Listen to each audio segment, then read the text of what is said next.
Assalamualaikum warahmatullahi wabarakatuh. Perkenalkan, nama saya Muhammad Nafal Al-Faiz dengan NIM 22109113110021. Di sini saya dari mahasiswa PSKPS FKIK Unlam 2022.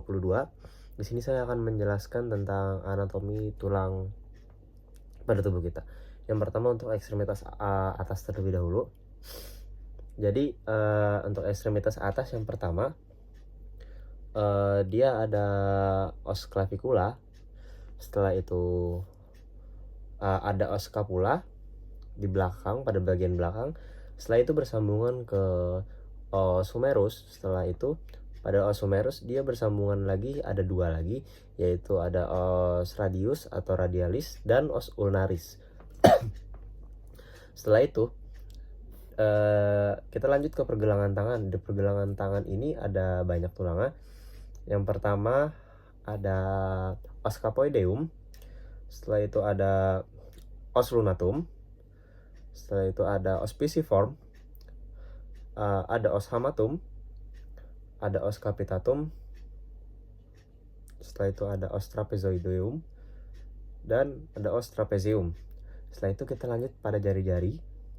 Pada jari-jari yang pertama untuk jempol yaitu ada os metakarpal pertama. Setelah itu dia bersambungan, berartikulasio ke phalanx proximalis. Setelah itu dia bersambung ke phalanx distal.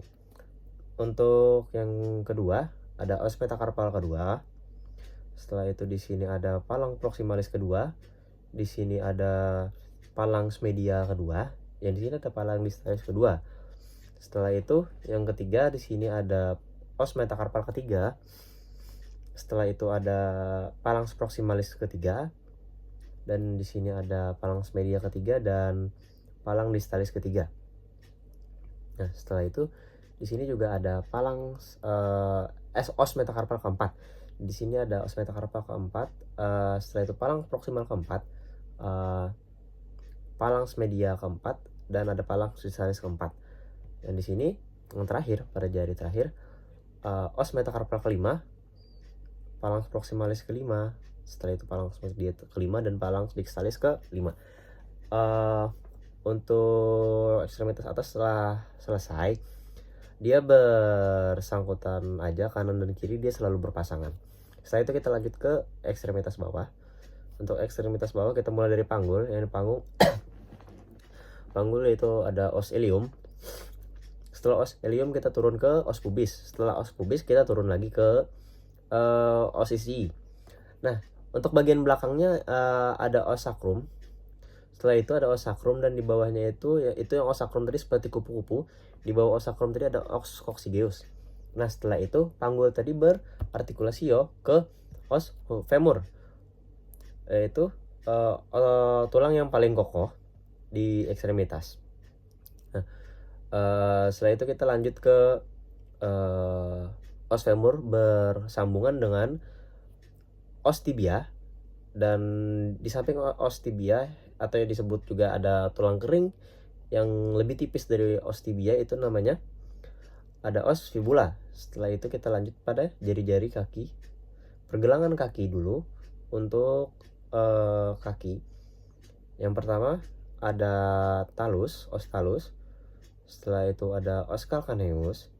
Setelah itu ada os navicular, ada os cuboideum, ada juga os cuneiform lateral, ada juga os cuneiform intermedium, dan ada juga os cuneiform medial. Nah, setelah itu kita lanjut ke jari-jari. Untuk di jari-jari kita mulai dari kelingking dulu ya. Jadi di kelingking itu ada 4 bagian. Yang pertama ada osa metatarsal, terus ada phalanx proximal, ada phalanx media, dan ada phalanx distalis. Nah, untuk keempat jari ini sebenarnya mereka sama. Yang berbeda sendiri itu pada jempol kaki. Jadi di jempol kaki itu cuma ada 3 bagian. Jadi dia dari osa metatarsal, dia lanjut ke phalanx proximalis, tapi dia tidak mempunyai phalanx media, dia langsung ke phalanx distal. Mungkin itu saja dari saya, terima kasih.